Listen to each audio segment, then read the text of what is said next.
अस्सलाम वालेकुम स्टूडेंट्स। आज हमारा टॉपिक है सब्सटेंटिव एंड प्रोसीजरल लॉ। ये जो टॉपिक है ये पार्ट 1 के जो स्टूडेंट्स हैं फ़िलासफ़ी ऑफ लॉ के पेपर की तैयारी कर रहे हैं उसके पॉइंट ऑफ व्यू से ये बहुत इंपॉर्टेंट टॉपिक है। इसके साथ साथ जो पार्ट 3 के बच्चे हैं जिनका इंग्लिश जूरिस्प्रूडेंस है ये उसके अंदर भी बहुत इंपॉर्टेंट टॉपिक है। और वैसे अगर इसकी जर्नल इंपॉर्टेंस देखी जाए तो जितने भी स्टूडेंट्स लॉ करके पूरे 5 ईयर्स अपना कंप्लीट करके जब फील्ड में जाते हैं तो उनको ये पता होना चाहिए कि सब्सटेंटिव और प्रोसीजरल लॉ में फ़र्क क्या होता है। क्योंकि जिस लॉयर को सब्सटेंटिव और प्रोसीजरल लॉ का डिफरेंस नहीं पता तो वो बिल्कुल भी एक अच्छा केस प्लीड नहीं कर सकता, अच्छा केस लड़ नहीं सकता, तैयार नहीं कर सकता केस। तो ये टॉपिक थ्योरेटिकल लिहाज से भी बहुत इंपॉर्टेंस है और प्रैक्टिकल लिहाज से भी बहुत इंपॉर्टेंट है, इसकी इंपॉर्टेंस है।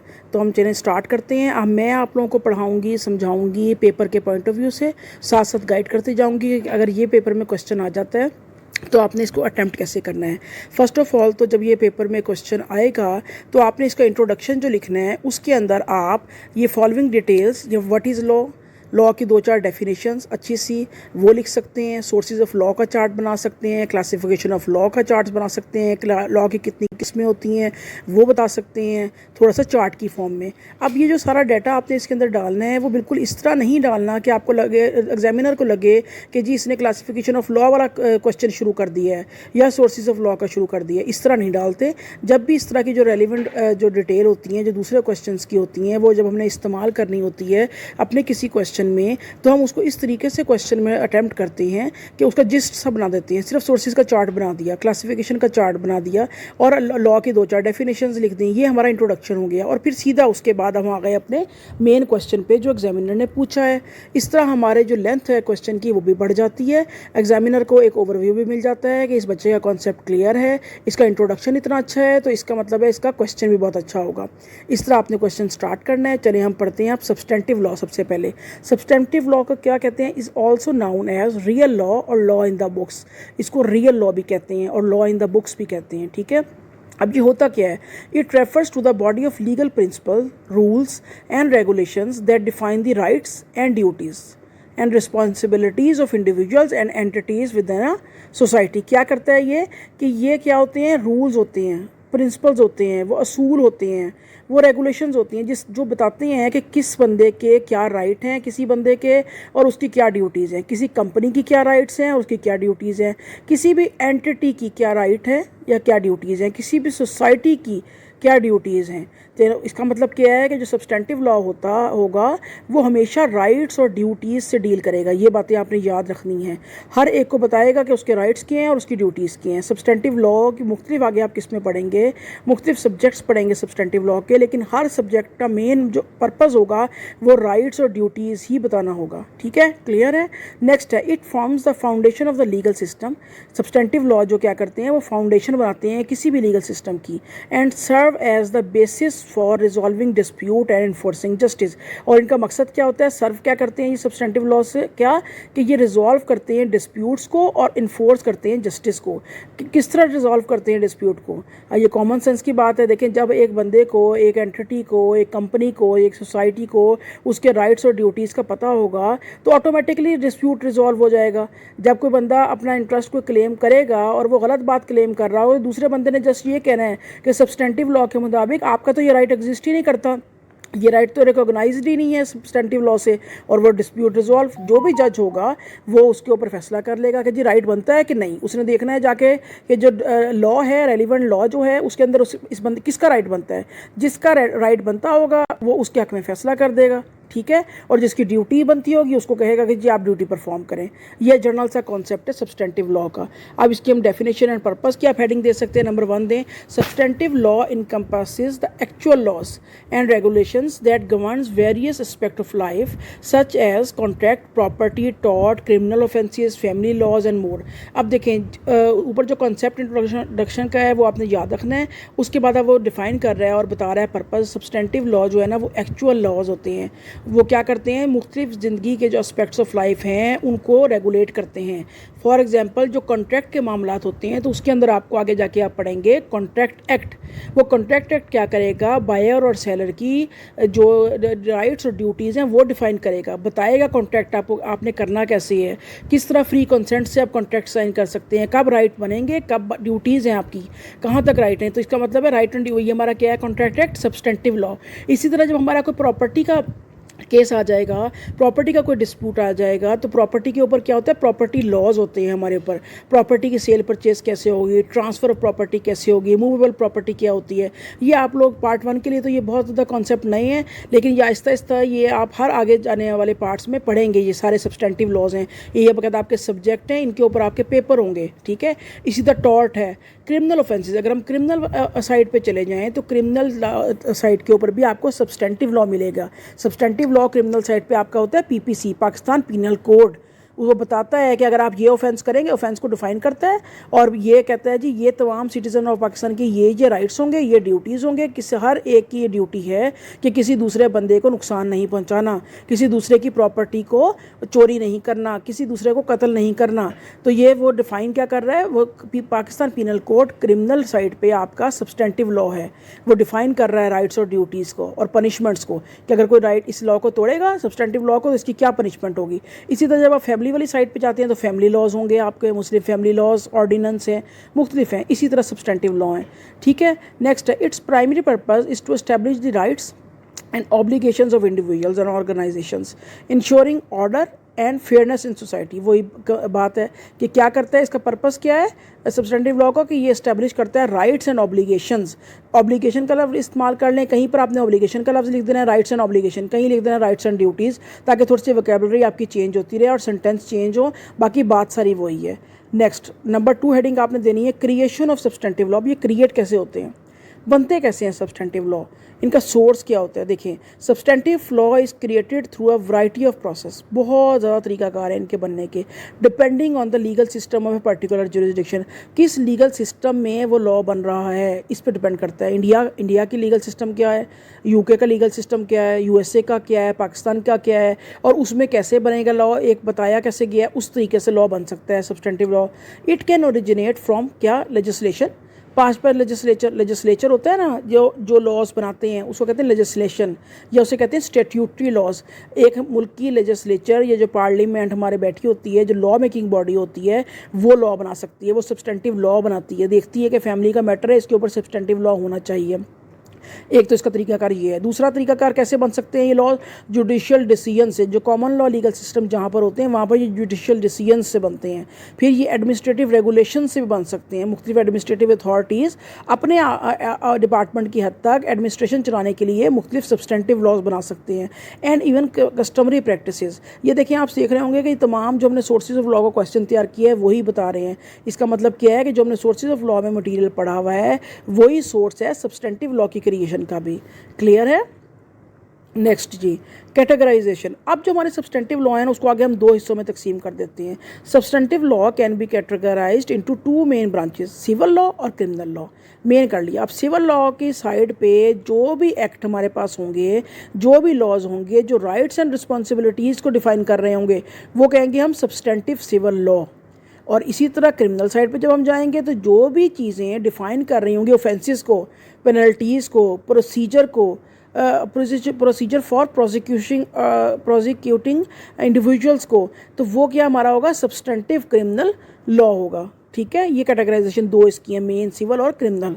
और इसके आगे जाके आपको सिविल साइड पे भी आपको बेशुमार सब्सटेंटिव लॉ मिलेंगे, क्रिमिनल साइड पे भी आपको बेशुमार सब्सटेंटिव लॉ मिलेंगे।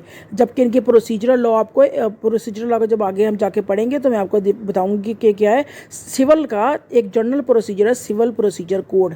प्रोसीजरल लॉ कम होते हैं, वो एक ही होगा। तमाम सब्सटेंटिव लॉ जितने भी होंगे सिविल के, उन सब को डील करेगा एक प्रोसीजरल लॉ। इसी तरह तमाम क्रिमिनल जो सब्सटेंटिव लॉ होंगे उन सब के लिए एक क्रिमिनल प्रोसीजर कोड होगा। इसका मतलब क्या है कि प्रोसीजरल लॉज कम होते हैं, सब्सटेंटिव लॉ हमारे पास बहुत ज़्यादा होते हैं। ठीक है, नेक्स्ट टाइम है रोल इन लिटिगेशन। अब रोल, जब हम लिटिगेशन होती है, जब हम कोर्ट में केस चला जाता है, तो उसके अंदर रोल क्या है, सब्सटेंटिव लॉ का क्या रोल होता है, प्रोसीजरल लॉ का क्या इस्तेमाल हम करते हैं, कब करते हैं, कैसे करते हैं, वो बता रहे हैं। Substantive law plays a crucial role in litigation, बहुत इंपॉर्टेंट रोल है सब्सटेंटिव लॉ का लिटिगेशन में।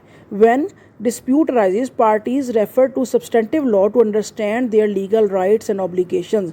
जब भी कोई dispute arise होता है 2 बंदों में, 4 बंदों में, 10 बंदों में, तो सबसे पहले देखा जाता है कि इनमें से लीगल राइट किसका है, ऑब्लिगेशन किसकी है, किसके साथ ज्यादती हो रही है, किसका लीगल राइट तोड़ रहा है कोई बंदा। सबसे पहले हम देखते हैं ये, और उसको देखने के लिए हमें रेलिवेंट सब्सटेंटिव लॉ को पढ़ना पड़ता है, और लॉयर्स ने से पहले ही पढ़ा होता है। यही वजह है कि जब क्लाइंट जाके अपना कोई घरेलू बात या कोई डिस्प्यूट जो भी मसला होता है, जब जाके लॉयर को बताता है, तो लॉयर आपको बता देता है कि आपका केस बनता है कि नहीं बनता। तो वो इस तरह बताता है कि उसने तमाम लॉज पढ़े होते हैं, उसे पता चल जाता है आपकी सारी स्टोरी सुन के कि जी इस बंदे का राइट इन्फ्रिंज हुआ है कि नहीं इसको, क्योंकि अगर उसका लीगल राइट नहीं होगा, रिकॉग्नाइज्ड नहीं होगा, तो उसको आप कोई रिलीफ नहीं दे सकते। ठीक, नेक्स्ट क्या, जजेस एंड लॉयर्स भी इसको यूज़ करते हैं। जजेस and lawyers use it as a basis for arguing case. और जब जजेस और लॉयर जो हैं वो अपना जो डिसीजन अपने हक में लेने के लिए इन्हीं सब्सटेंटिव लॉ की मुख्तलिफ सेक्शंस को अपनी प्लीडिंग में इस्तेमाल करते हैं, और उसको बुनियाद बना के अपने आर्गूमेंट्स बनाते हैं, और फिर रेमेडीज़ और पेनल्टीज़ लेके देते हैं अपने क्लाइंट को। ठीक है। 5 क्या है, flexibility and evolution. Substantive law is not static. ये सब्सटेंटिव लॉ सिर्फ ये नहीं है कि एक दफ़ा बन गया तो बस बन गया, ये हमेशा चेंज होता रहता है, एवॉल्व होता रहता है। क्यों? क्योंकि हमारी सोसाइटी चेंज होती रहती है। जब सोसाइटी चेंज होती रहती है, सोसाइटी में चेंजेस आती हैं, टेक्नोलॉजी में चेंजेस आती हैं, हमारी वैल्यूज़ में चेंजेस आती हैं, तो उसके लिहाज से हमारे राइट्स और लाइबिलिटीज़ बदलती रहती हैं।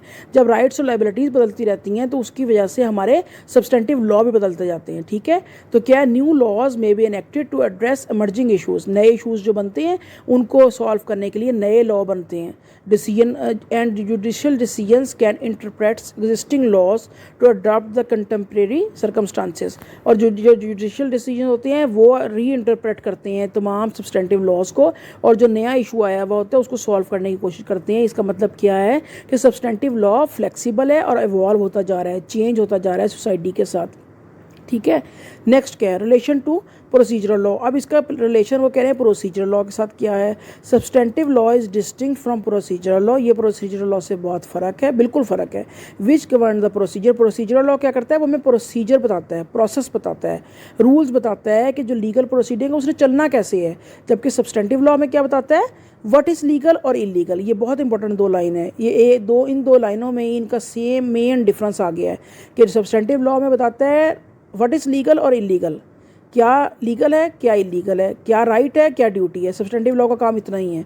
और प्रोसीजरल लॉ में बताता है कि अब हमने उस लीगल राइट को अवेल कैसे करना है, हमने कोर्ट में जाना कैसे है, हमने पुलिस स्टेशन कैसे जाना है, हमने FIR कैसे दर्ज करवानी है, ये सारा हमें बताएगा procedural law.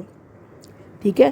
Procedural law dictates how legal actions should be pursued and resolve, कि लीगल एक्शंस को कैसे किसी कोर्ट में चलाया जा सकता है, ये हमें बताएगा हमारा प्रोसीजरल लॉ।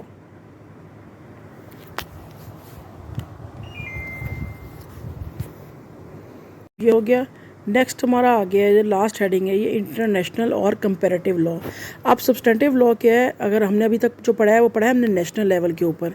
ठीक है। अगर इंटरनेशनल लॉ पे लेवल पे अगर हम देखें तो वहाँ पर भी सब्सटेंटिव और प्रोसीजरल दोनों किस्म के लॉज होंगे, यानी substantive international law, procedural international law. क्या होते हैं, substantive law also extend to the realm of international law where it governs relations between states and international organisations. क्या करता है वहाँ पर इंटरनेशनल लॉ में, सब्सटेंटिव लॉ जो होता है, सब्सटेंटिव इंटरनेशनल लॉ स्टेट्स के रिलेशंस को गवर्न करता है, स्टेट्स के दरमियान राइट्स एंड ड्यूटीज़ बताता है, इंटरनेशनल ऑर्गेनाइजेशंस के दरमियान राइट्स एंड ड्यूटीज़ बताता है, वो सब्सटेंटिव इंटरनेशनल लॉ होता है। ठीक है। फिर कंपेयर करता है, कंपैरेटिव लॉ में क्या करता है, कंपैरिजन किया जाता है कि तमाम जुरिस्डिक्शन में, तमाम लीगल सिस्टम्स में जो मुख्तलिफ किस्म के सब्सटेंटिव लॉ बने हुए हैं हर मुल्क के अलग-अलग, तो वो उनको आपस में कंपैरिजन किया जाता है इंटरनेशनल लेवल पे कि कौन सा सही है, कौन सा अच्छा किस्म का सब्सटेंटिव लॉ है, किस मुल्क का, किस कंट्री का, तो ये करते हैं। ठीक है। ये हमारा सब्सटेंटिव लॉ का टॉपिक हो गया ख़त्म। अब हम बढ़ते हैं प्रोसीजरल लॉ क्या होता है। प्रोसीजरल लॉ का क्या मतलब है जी? Procedural law often refer to as adjective law, इसको एडजेक्टिव लॉ भी कहा जाता है और इसको लॉ ऑफ प्रोसीजर भी कहा जाता है। ये मोस्ट इंपॉर्टेंट और मोस्ट वाइटल कंपोनेंट है लीगल सिस्टम का।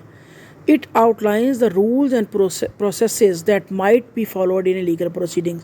ये हमें क्या बताता है? रूल्स एंड प्रोसेस कि किस तरीके से लीगल प्रोसीडिंग को चलाना है।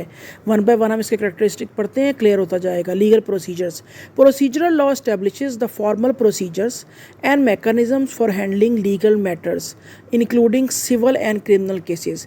देखिए, पहली बात तो यह है कि सिविल और क्रिमिनल दोनों साइडों पे हमें प्रोसीजर लॉ अलग अलग मिलेंगे। अगर सिविल किस्म का डिस्प्यूट आया है जिसके ऊपर सब्सटेंटिव सिविल लॉ लग रहा है तो वहाँ पर हमने सिविल प्रोसीजरल लॉ को लगाना है और सिविल साइड पे सिविल कोर्ट्स में केस को लेके जाना है। ये सारा तरीकाकार हमें सिविल प्रोसीजर कोड बताएगा, ठीक है।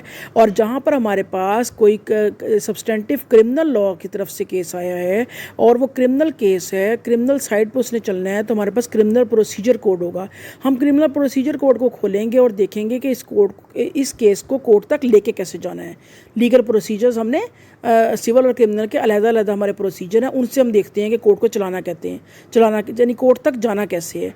These procedures ensures that the principle of justice, fairness and due process are upheld throughout the legal process. ये जो प्रोसीजर्स हैं या प्रोसीजरल लॉ हैं, ये क्यों बनाए गए हैं? ये इसलिए बनाए गए हैं ताकि अगर एक डिस्प्यूट हो भी जाए तो और आपने कोर्ट के पास जाना है तो फेयर तरीके से जाएं, ड्यू प्रोसेस को अडॉप्ट करें, एक सही तरीक़ाकार लीगल तरीक़ेकार से रॉन्ग डूअर को या क्रिमिनल को सज़ा दिलवाएं, ठीक है, ताकि उसके साथ भी इंसाफ हो। एक क्रिमिनल को भी जिसके ऊपर अभी इल्ज़ाम है कि उसने डकैती की है, आप ऑन द स्पॉट सज़ा नहीं दे सकते। अगर सज़ा उसको देनी है तो ड्यू प्रोसेस सप्लाई करना होगा। जो आपका क्रिमिनल प्रोसीजर कोड है, जो तरीक़ाकार, जो राइट्स एंड ड्यूटीज़ दे रखी हैं, उसने जो राइट्स बता रखे हैं कि क्या क्या राइट्स हो सकते हैं एक ट्रायल के अंदर, क्या क्या मौके देने हैं आपने क्रिमिनल को। क्रिमिनल से पूछना है कि भाई तुमने क्राइम ये किया है कि नहीं, क्या उसको मौका देना है कि तुम एक अपना वकील कर सकते हो। तुम वकील करने के बाद तुम्हारे पास ये राइट है कि तुम अपने खिलाफ कोई तुम्हारे ऊपर तशद्दुद नहीं कर सकता। यानी मुख्तलिफ तरह के हैं। जब आप क्रिमिनल प्रोसीजर कोड पढ़ेंगे तो पूरा CRPC ऐप का जो क्रिमिनल प्रोसीजर कोड है वो मुख्तलिफ तरह के राइट्स ऑफ क्रिमिनल से भरा हुआ है। वो क्यों है? ताकि जब किसी बंदे को आप सज़ा दिलवा रहे हैं लॉ के ज़रिए भी, तो उसको हर मौका पॉसिबल मौका दिया जाए अपने आप को इनोसेंट साबित करने का, ठीक है। नेक्स्ट हेडिंग पढ़ते हैं, initiation of legal proceedings. It specifies, अब लीगल प्रोसीजर क्या करता है? इनिशिएट करता है, किसी भी चीज़ को शुरुआत करता है कि लीगल प्रोसीडिंग चलेगी कैसे। It specifies how legal actions are initiated, कि लीगल एक्शन को चलाना कैसे, शुरू कैसे करते हैं।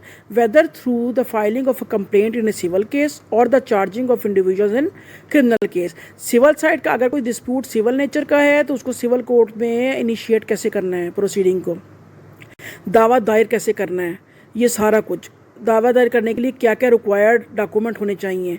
और अगर क्रिमिनल वाली साइड का डिस्प्यूट है तो क्रिमिनल लॉ में आपके लिए आसानी के लिए कि FIR से लेके आपको सज़ा दिलवाने तक और उसकी अपील तक तमाम जो प्रोसीजर है वो प्रोसीजरल लॉ बताता है।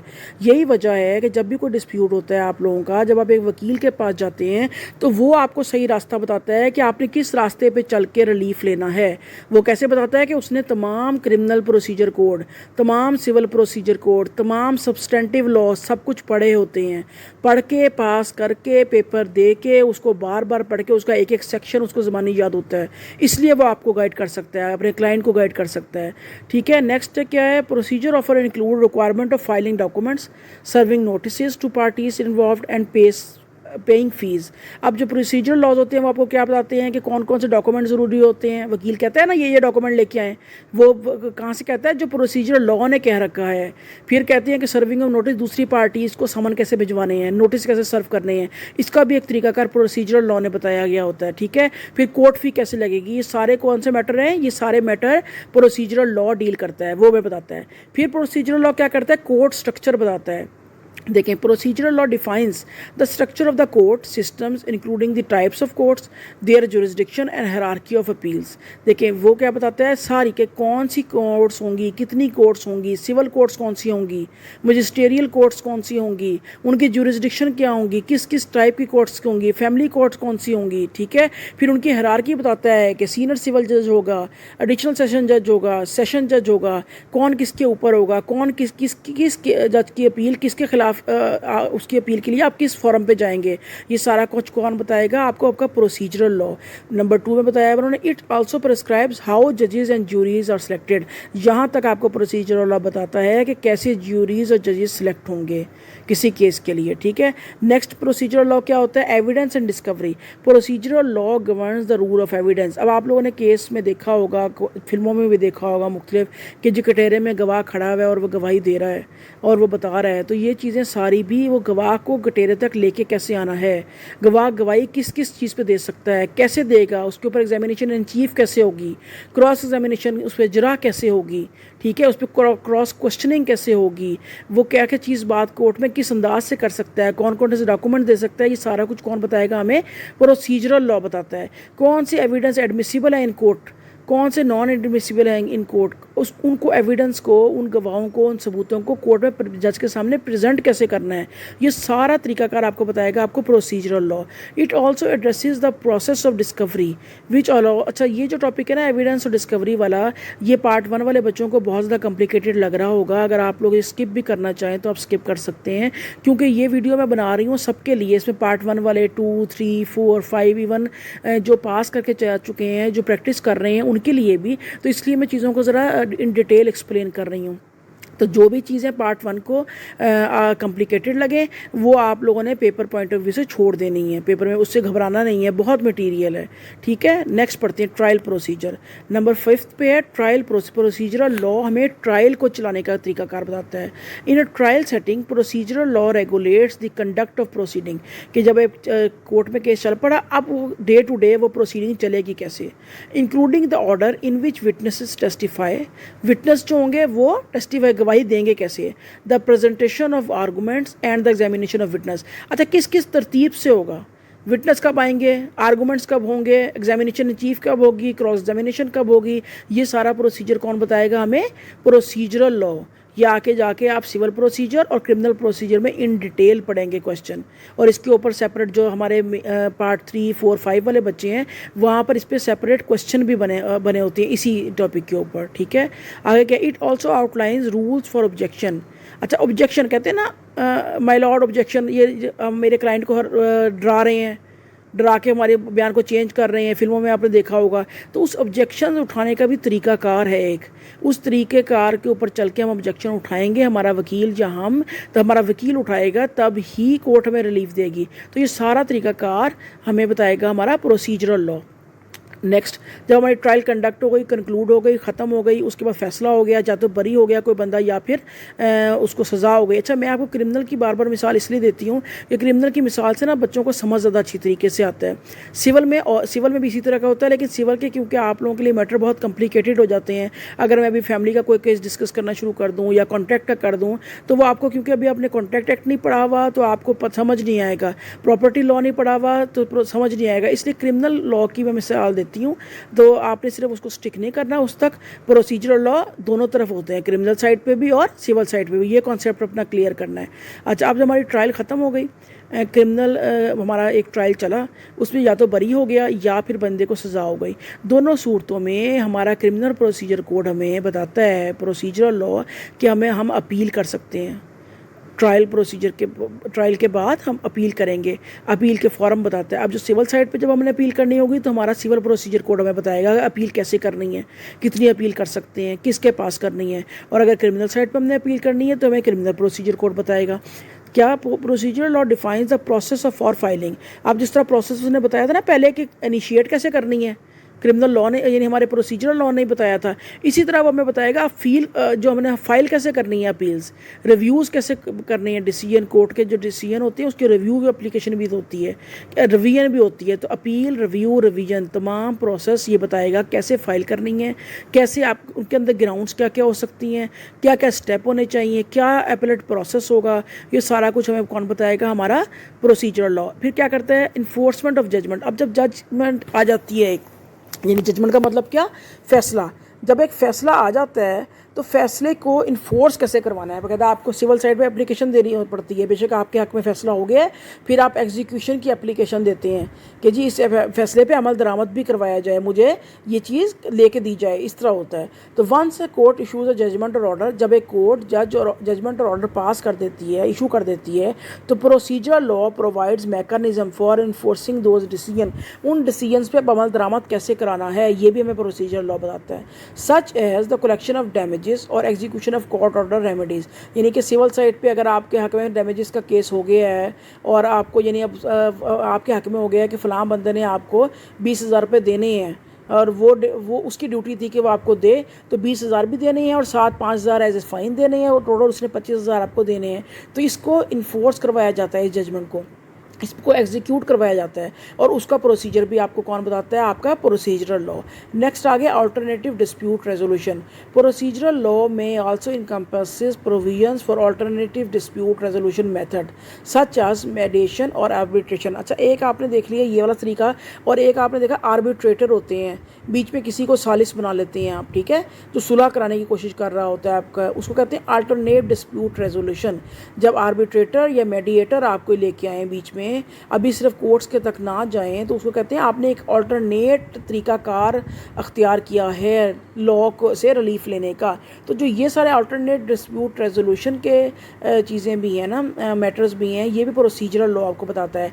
पार्ट वन वालों को अगर ये टॉपिक यानी पॉइंट नंबर 8 मुश्किल लग रहा है तो वो इसको कट कर दें, इसको आपने नहीं लिखना अपने पेपर में, ठीक है, क्योंकि ये आप लोगों के लिए कॉम्प्लिकेटेड है, ये आप लोग नहीं सही तरीके से लिख सकते। जो दूसरे क्लासेस हैं, जो पार्ट 2, 3, 4, 5 वाले हैं, अगर उनको समझ आता है तो वो फिर इस पॉइंट को लिखें, टच करें।